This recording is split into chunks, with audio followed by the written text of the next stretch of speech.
Hello दोस्तों, आज हम बनाने वाले हैं विंटर स्पेशल रेसिपी जो खाने में तो लाजवाब है और साथ ही साथ आपको कई बीमारियों से छुटकारा भी दिलाएगी। इस रेसिपी का एक पीस रोज सुबह उठकर खा लीजिए। आपके शरीर में थकान, कमजोरी, कैल्शियम की कमी सभी दूर हो जाएगी। तो चलिए फ्रेंड्स, देर किस बात की, फटाफट से रेसिपी को बनाना शुरू करते हैं। और दोस्तों, यदि रेसिपी अच्छी लगे तो इसे लाइक, शेयर और आपके अपने channel tasty tricks with Neetu को सब्सक्राइब करना तो बिल्कुल मत भूलना और साथ ही साथ पास में दिख रहे बेल आइकन को भी प्रेस कर देना। आज की इस खास रेसिपी को बनाने के लिए सबसे पहले मैंने एक पैन ले लिया और पैन में डाल रही हूँ 3 से 4 बड़ा चम्मच देशी घी और फिर इसे मेल्ट होने देंगे। जैसे ही घी मेल्ट होगा मैं इसमें डाल दूंगी 50 ग्राम गोंद। गोंद को हमें घी में अच्छी तरह से फ्राई कर लेना है, जिससे ये बहुत ही अच्छे से फूल कर एकदम क्रिस्पी हो जाएगा और जब हम इसे खाएंगे तो हमारे दांतों में चिपकेगा नहीं। सर्दियों में गोंद का इस्तेमाल करने से अनेकों फायदे होते हैं। इससे जोड़ों का दर्द दूर होता है, यह खून की कमी को दूर करता है, थकान और कमजोरी को भी दूर करता है और खासकर महिलाओं के लिए तो गोंद बहुत ही फायदेमंद होता है। और ये लीजिए, हमारा गोंद अच्छे से फ्राई हो गया है, तो अब मैं इसे अलग प्लेट में निकाल लेती हूँ। और बाकी के बचे इस घी में अब मैं कुछ ड्राई फ्रूट्स डाल रही हूँ। यहाँ मैंने 50-50 ग्राम काजू और बादाम दोनों को इस तरह से ग्रेट करके ले लिया है। यदि आप चाहे तो मिक्सी में इन्हें पल्स मोड पर थोड़ा चला लीजिए, जिससे ये थोड़े और बारीक हो जाएंगे। गोंद फ्राई करने के बाद जो घी बचा था उसी में हमें इन दोनों ही चीज़ों को रोस्ट कर लेना है। रोस्ट कर लेने से बादाम और दोनों ही अच्छी तरह से भुन जाएंगे और फिर इनका फ्लेवर भी बहुत बढ़िया से आएगा। यदि आप कुछ और अलग तरह के ड्राई फ्रूट्स ऐड करना चाहते हैं तो वो भी कर सकते हैं। काजू और बादाम हल्के से रोस्ट हो गए, तो अब इस स्टेज पर मैं इसमें डाल रही हूँ 2 बड़ा चम्मच खसखस। खसखस के बीज देखने में बहुत छोटे हैं पर इनके बहुत फायदे हैं। इन्हें भी हम हल्का सा रोस्ट कर लेंगे और इसी के साथ 4 बड़ा चम्मच डाल देना है नारियल का बुरादा, जिससे यह भी हल्का सा रोस्ट हो जाएगा। 1 से 2 मिनट के अंदर ये सारी चीज़ें अच्छी तरह से रोस्ट हो गई और इनमें से बहुत बढ़िया सी सौंधी सौंधी सी खुशबू भी आने लग गई है।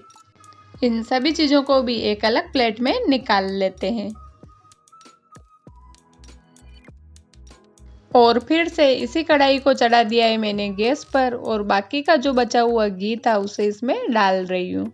इससे ज़्यादा घी की हमें ज़रूरत नहीं है, इतने में हमारी रेसिपी आराम से बन जाएगी। अब मैंने ले ली है 400 ग्राम खजूर। खजूर को मैंने बीज निकाल करके इस तरह से बारीक बारीक चॉप कर लिया है। यदि आप चाहो तो मिक्सी ग्राइंडर में इसे ग्राइंड भी कर सकते हो, लेकिन इस तरह से बारीक चॉप कर लेने से भी खजूर बहुत ही आसानी से मेल्ट हो जाती है।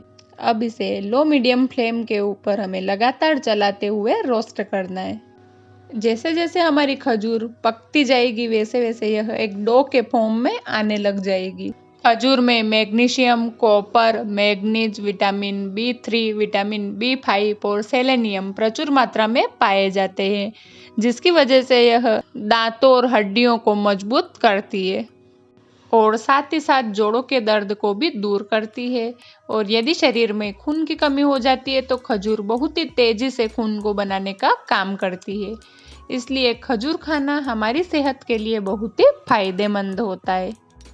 दोस्तों, 6 से 7 मिनट के अंदर ही खजूर अच्छी तरह से रोस्ट होने लग गई है और ये देखिए, ये एक डो के फॉर्म में भी आने लग गई है। स्पैचुला से इस तरह से थोड़ा प्रेस करते हुए खजूर को हमें पकाना है, जिससे ये पूरी तरह से मेल्ट हो जाएगी। थोड़ी सी खजूर को इस तरह से लेंगे और फिर प्लेट में फैला देंगे। इसे हल्का ठंडा होने दीजिए और फिर रोल कीजिए। अगर ये प्लेट पे नहीं चिपक रही है तो हमारा डो तैयार है, यानी खजूर पाक बनाने के लिए खजूर तैयार है। या फिर आप हाथ में थोड़ा सा डो ले लीजिए और उसे हल्का सा ठंडा होने दीजिए। यदि वह हाथों पे नहीं चिपक रहा है तो खजूर पाक पूरी तरह से बनने के लिए तैयार है। ये देखिए, खजूर बिल्कुल भी हाथ पर नहीं चिपकी। यानी हमारा डो तैयार है। तो अब हम कर देंगे फ्लेम को बंद, और बंद करने के बाद हमने जो गोंद और ड्राई फ्रूट्स रोस्ट करके रखे थे उन्हें इसके अंदर मिक्स करना है।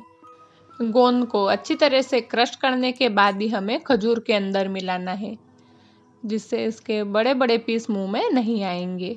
रोस्ट किए हुए ड्राई फ्रूट्स को भी इसी के अंदर मिक्स कर लेना है। खजूर पाक को और भी हेल्दी बनाने के लिए मैं इसमें डाल रही हूँ 1 छोटा चम्मच सौंठ का पाउडर। सौंठ का पाउडर डाल देने से गठियावात की प्रॉब्लम दूर होती है। और इसके साथ ही फ्लेवर के लिए मैं इसमें डाल रही हूँ आधा छोटा चम्मच क्रश की हुई इलायची, और थोड़े से जायफल को इस तरह से क्रश करके डाल देना है, जिससे पाक के अंदर बहुत ही बढ़िया खुशबू आएगी। बिल्कुल थोड़ा सा ही जायफल हमें इसके अंदर मिक्स करना है।